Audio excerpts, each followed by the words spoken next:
Hello, I'm Elijah Henderson with Cryptid SI and Chasing Night Shadows, here to bring you yet another on-site report.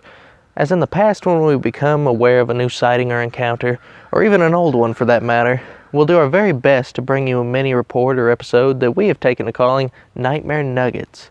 Many of our reports come from Tennessee or Kentucky or from Appalachia, but we'll not only be reporting from there, we'll definitely be branching further out, but we're trying to take care of the closest ones first, and believe me, there are a lot of them.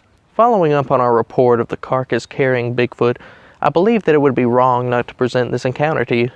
Just around 3 to 5 miles from the location where our witness Wanda from the carcass-carrying Bigfoot minisode had her experience, a family contacted us to come to their home and have a look around because they'd become frightened and uneasy because of a rather large and terrifying visitor had come calling.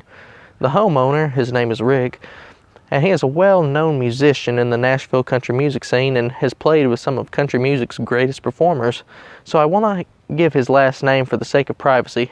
Rick contacted Cryptid SI from between 2005 and 2007 to come out and have a look around.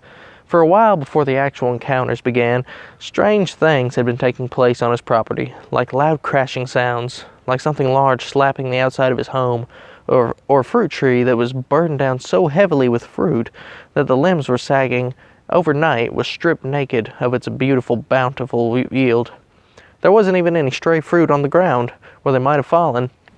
Many such things plagued Rick and his family, but he largely ignored it until one night when his young son was riding his four-wheeler in his backyard and was going round and round the track in his yard, and were actually standing in the very same spot where this event happened. He had done this many times before and never had a problem, but this night something seemed off, and as he continued to make the circuit around his backyard track, he had to pass over a portion that went past a thickly wooded thicket that led to a much denser forest area.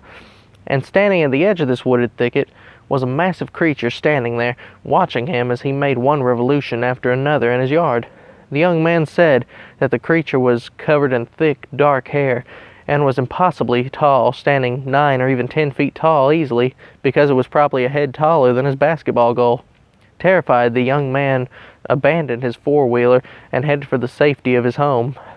At Rick's behest, we came and launched an investigation and found what appeared to be a shelter of woven shrubberies off in the forest, the body of a large dead cow, and I still have the skull to this day, and right where the boy saw the bestial peeping Tom was a large stump with a rock set on top of it that was so heavy that one of our larger teammates could barely budge it.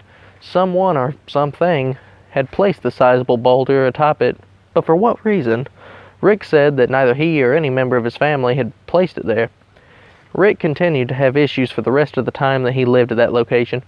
He could hear large thudding footfalls as something would run through the forest behind his home. The deer in the area would avoid the forest and walk along the road rather than walk through the woods. Rick and his friend came in late one night and could hear something growling in such a deep-chested growl that both men stated it would almost have taken an African lion to growl that deeply.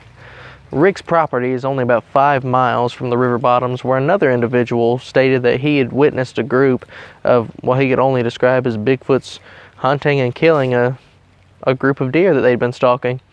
Sadly, this witness did not want to be interviewed in an official capacity. In the same region, a member of a work crew that cleared power lines for the TVA stated that they and a number of members of the team were walking in the woods one day at work, and as they got close to a thicket of brush, they heard something large jump up and start running off on what sounded like 2 legs, breaking large trees as it went. The most disturbing thing to them was the raspy, ragged breathing as it ran away. Neither of them had actually seen what ran away, but both were convinced that it was a Sasquatch. For whatever reason, the Ashland City, Cheatham County area has had an unusually high number of sightings and activity. Hopefully one day we'll be able to find and have an encounter with one of these elusive beasts from this area. Until then, I'm Elijah Henderson, and I hope you've enjoyed this episode of Nightmare Nuggets of Cryptid Terror. If you do like these true accounts in miniature episode form, then please subscribe to our YouTube channel, Cryptid SI and Chasing Night Shadows. Like us on Facebook and Instagram. If you'd like to be a guest on our soon-to-relaunch radio talk show, then we'd love to have you. Or if you've had an encounter with a Bigfoot or Dogman or Skinwalker or some other type of cryptid or something else altogether, something supernatural, and you'd like to tell us about it, we'd love to hear it. If you'd like for us to read your account for you, then please drop us a line and we'll make that happen. See you next time.